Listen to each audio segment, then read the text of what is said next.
La parole est à Madame Anne-Yvonne Le Dain, rapporteure de la Commission des lois constitutionnelles, de la législation et de l'administration générale de la République sur le projet de loi organique.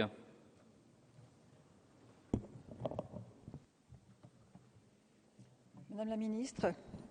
Monsieur le rapporteur, Mesdames et Messieurs, chers collègues,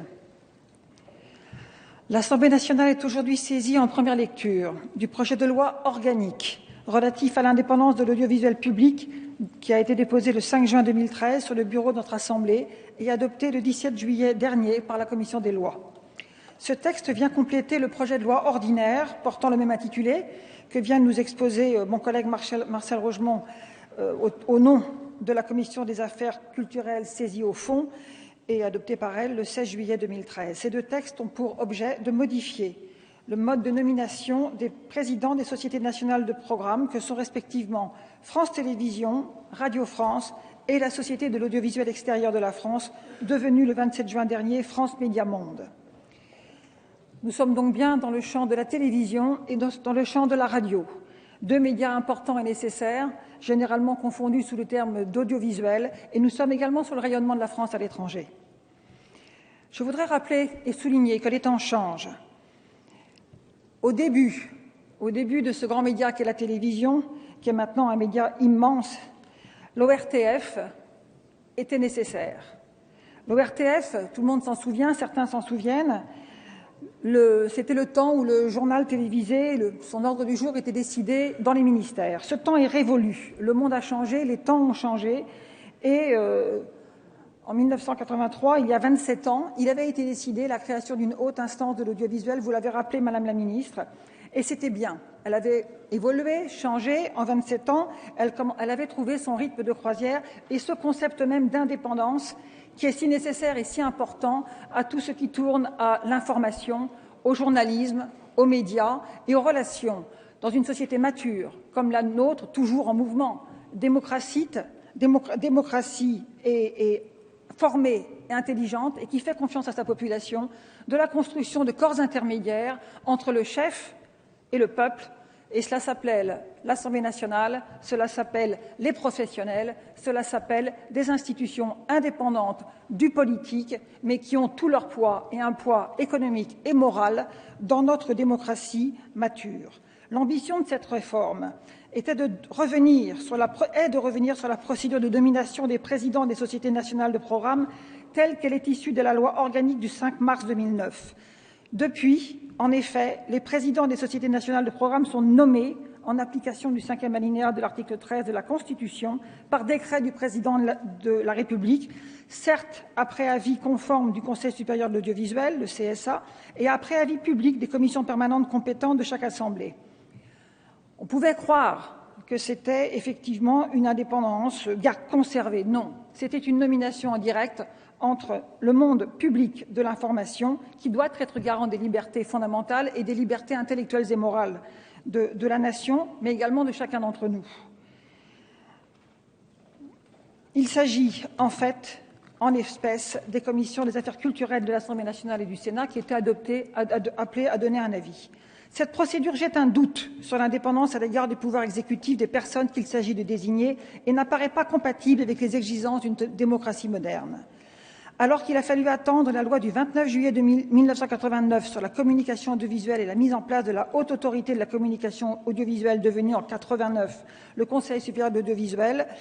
pour qu'advienne une véritable émancipation de l'audiovisuel public à l'égard du pouvoir exécutif, ainsi que je l'évoquais tout à l'heure, et que soit instaurée une procédure transparente et objective de nomination des présidents des sociétés nationales de programme par une autorité administrative indépendante, la loi organique du 5 mars 2009 a marqué sur cette question un véritable recul. La proposition qui est aujourd'hui ici évoquée introduit un pas supplémentaire en matière d'indépendance du CSA et je voulais en remercier la ministre, le gouvernement et la Commission et M. Rougemont d'avoir soutenu cette nouvelle émancipation à l'égard du politique, affirmant ainsi la structuration d'une société qui n'est pas uniquement articulée entre un chef et les administrés, mais avec des corps intermédiaires éduqués, structurés, intelligents et qui veulent être intelligibles. En confiant désormais cette nomination, nous assumons une réalité d'indépendance et non pas, au contraire de la loi de mars 2009 une présomption de dépendance à l'égard du pouvoir exécutif. Cette indépendance de l'audiovisuel constitue une exigence constitutionnelle. Dans le respect de cette exigence, le projet de loi organique dont j'ai l'honneur d'être la rapporteure, ainsi que le projet de loi ordinaire rapporté par notre collègue Marcel Rogemont, dont je tiens ici à saluer une fois de plus le travail, visent tous deux à mettre fin à cette présomption de dépendance et à renforcer les garanties d'indépendance, de transparence et d'objectivité dans la procédure de nomination. À cet effet, le projet de loi ordinaire restitue au Conseil supérieur de l'audiovisuel, autorité administrative, le soin de désigner à la majorité de ses membres les présidents des 3 sociétés nationales de programme, permettant ainsi le retour aux règles qui étaient applicables avant l'entrée en vigueur de la loi organique du 5 mars 2009.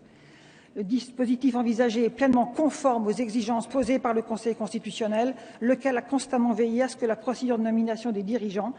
garantissent l'indépendance de cette dernière. Ainsi, dans une décision du 26 juillet 1989, il a notamment considéré que la nomination de ces dirigeants par le CSA permettait, je cite, « d'assurer l'indépendance des sociétés nationales de programme chargées de la conception et de la programmation d'émissions de radiodiffusion sonore ou de télévision et de concourir ainsi à la mise en œuvre de la liberté de communication proclamée par l'article 11 de la Déclaration des droits de l'homme et du citoyen de 1789 ». Dans ces conditions, la nomination des présidents des sociétés nationales de programme par une autorité administrative indépendante, en l'occurrence le CSA, permettra, comme elle l'avait fait par le passé, de lever tout soupçon concernant une éventuelle immixtion du pouvoir exécutif dans ce secteur particulièrement important au regard de la préservation de la liberté de communication et de garantir, dans le respect des exigences constitutionnelles, l'indépendance des sociétés audiovisuelles et de radiodiffusion publique.